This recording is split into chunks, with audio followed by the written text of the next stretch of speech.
আসসালামু আলাইকুম ওয়া রাহমাতুল্লাহ। আমরা আজকে ব্যাকরণের বাংলা ভাষার রীতি ও বিভাজন নিয়ে আলোচনা করব। তো আসো শুরু করি। অধিকাংশ ভাষায় অন্তত দুইটি রীতি থাকে, এক কথ্য ভাষা রীতি ও দুই লেখ্য ভাষা রীতি। বাংলা ভাষায় এসব রীতির একাধিক বিভাজন রয়েছে, যেমন কথ্য ভাষারীতির মধ্যে রয়েছে আদর্শ কথ্য রীতি ও আঞ্চলিক কথ্য রীতি। আবার লেখ্য ভাষারীতির মধ্যে রয়েছে প্রমিত রীতি, সাধু রীতি ও কাব্য রীতি। একে একে এসব রীতি সম্পর্কে আলোচনা করা হবে এখন। তো আসো আমরা প্রথমেই কথ্য রীতি নিয়ে আলোচনা করব, আর আজকের এই ভিডিওতে আমরা কথ্য রীতির মধ্যে সীমাবদ্ধ থাকব এবং তার পরবর্তী ভিডিওতে আমরা লেখ্য ভাষা রীতি নিয়ে আলোচনা করব। তাহলে আসো শুরু করি। কথ্য রীতি।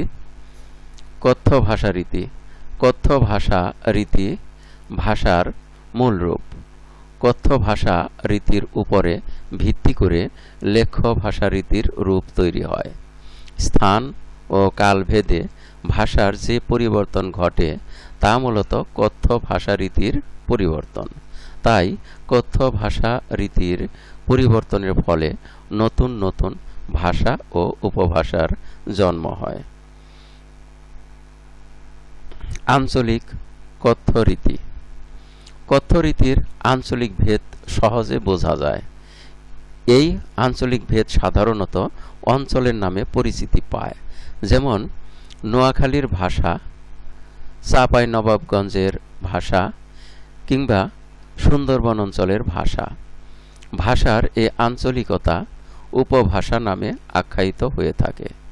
বাঙালি বাংলাদেশের মধ্য ও দক্ষিণ অঞ্চল, পূর্বী বাংলাদেশের পূর্ব অঞ্চল, ত্রিপুরা এবং আসামের বরাক অঞ্চল, বরেন্দ্রী বাংলাদেশের উত্তর পশ্চিম অঞ্চল, কামরূপী বিহারের পূর্ব অঞ্চল, পশ্চিমবঙ্গের উত্তর অঞ্চল এবং বাংলাদেশের রংপুর অঞ্চল, রাঢ়ী পশ্চিমবঙ্গ, ঝাড়খণ্ডী পশ্চিমবঙ্গের পশ্চিম অঞ্চল ও ঝাড়খণ্ডের পূর্ব অঞ্চল প্রভৃতি কয়েকটি উপভাষার নাম।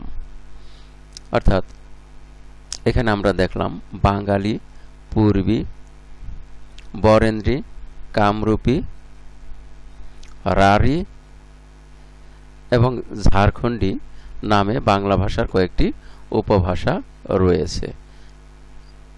অর্থাৎ আঞ্চলিক কথ্য রীতিতে এই উপভাষাগুলো সৃষ্টি হয়েছে। এবার দেখি আদর্শ কথ্য রীতি। আদর্শ কথ্য রীতি হল বাঙালি জনগোষ্ঠীর সর্বজনীন কথ্য ভাষা। বাংলাদেশ, পশ্চিমবঙ্গ ও ত্রিপুরায় রেডিও টেলিভিশনে প্রচারিত আনুষ্ঠানিক বক্তব্যে, সংবাদ উপস্থাপনায়, সভা সেমিনারের আলোচনায় ও কবিতা আবৃত্তিতে এই রীতির প্রয়োগ দেখা যায়।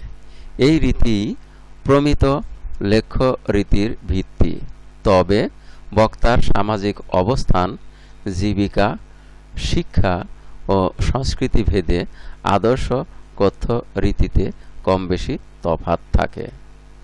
তাহলে আমরা কথ্য রীতির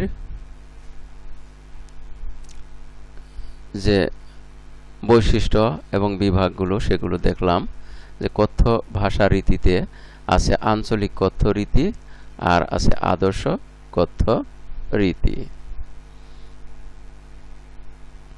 আর এর মধ্যে দিয়ে পাঠের শেষ প্রান্তে এসে পড়েছি। আমরা পরবর্তী পাঠে লেখ্য ভাষা রীতি নিয়ে আলোচনা করব এবং সেই ভিডিওটি দেখার আমন্ত্রণ জানিয়ে শেষ করছি।